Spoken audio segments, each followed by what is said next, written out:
devemos nos portar quando visitamos pessoas doentes? Olá, bom dia. Que a paz de Jesus invada os nossos corações nesse instante. Sou Melissa dos Santos e esse é mais um podcast Café com Espiritismo. Sabem, já acompanhei muitos parentes em hospitais e sei o quanto esse tema é pertinente. André Luiz acertou em cheio mais uma vez ao escrever sobre isso. O texto que leremos está no livro Sinal Verde, Psicografia de Chico Xavier.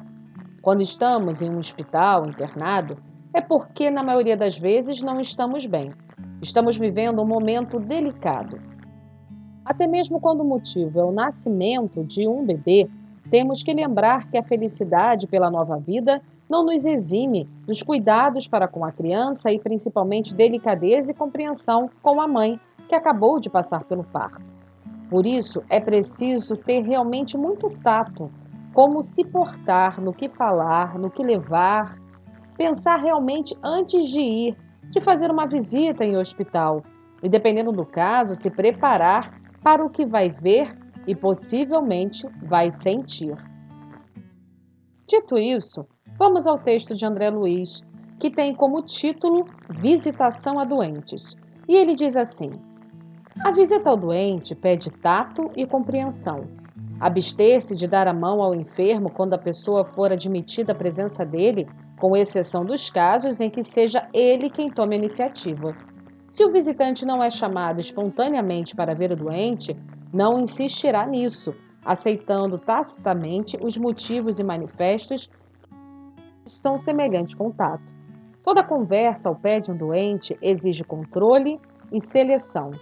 Evitar narrações ao redor de moléstias, sintomas, padecimentos alheios e acontecimentos desagradáveis. Um cartão fraterno e algumas flores, constituindo a presença na hipótese de visitação repetida em tratamentos prolongados, constituem mananciais de vibrações construtivas. Conquanto a oração seja bênção providencial, em todas as ocasiões, o tipo de assistência médica em favor desse ou daquele enfermo solicita apreço e acatamento. Nunca usar voz muito alta em hospital ou em quarto de enfermo.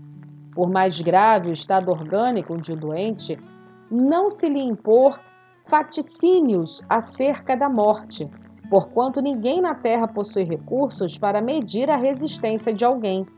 E para cada agonizante que desencarna, funciona a misericórdia de Deus na vida maior, através de espíritos benevolentes e sábios que dosam a verdade em amor, em benefício dos irmãos que se transferem de plano. Toda visita doente, quando seja simplesmente visita, deve ser curta. Importantes considerações de André Luiz, mas irei destacar duas frases. A primeira é esta: abre aspas, evitar narrações ao redor de moléstias, sintomas, padecimentos alheios e acontecimentos desagradáveis. Fecha aspas. A não ser que o paciente peça, não fale com ele sobre a doença em si ou sobre possíveis acontecimentos. Esteja ali para levar amor, consolo, fé, esperança e, se possível, risadas. De todos os casos que acompanhei em hospitais, aquelas visitas que faziam meus parentes acamados se sentirem acolhidos e rirem eram as que traziam consigo maior benefício. Quantas vezes observei até melhoras depois de boas gargalhadas e carinho. Outro trecho que merece destaque é: mais grave o estado orgânico de um doente, não se lhe impor faticínios acerca da morte, porquanto ninguém na terra possui recursos para medir a resistência de alguém. Isso é muito importante. Nós não sabemos os planos de Deus.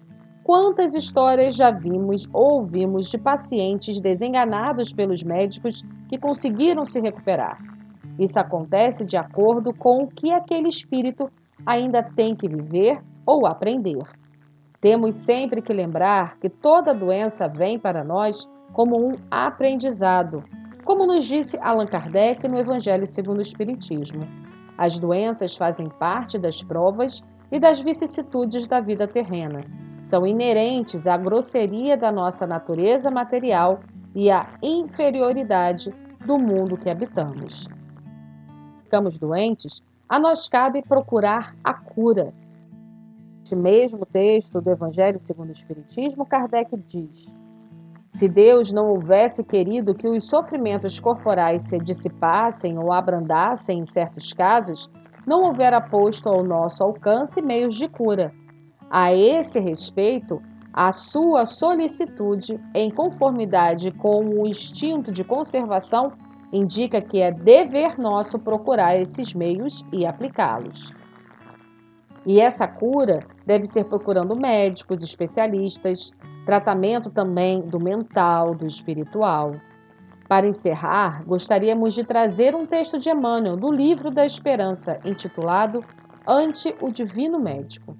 E Emmanuel diz assim: milhões de nós outros, os espíritos encarnados e desencarnados em serviço na Terra, somos almas enfermas de muitos séculos, carregando débitos e inibições contraídos em existências passadas ou adquiridos agora. Proclamamos em palavras sentidas que Jesus é o nosso divino médico. E basta ligeira reflexão para encontrar no Evangelho a coleção de receitas articuladas por ele, com vistas à terapia da alma. Todas as indicações do sublime formulário primam pela segurança e concisão. Nas perturbações do espírito, faz os outros que deseja que os outros te façam. Nas convulsões da cólera, na paciência possuirás a ti mesmo.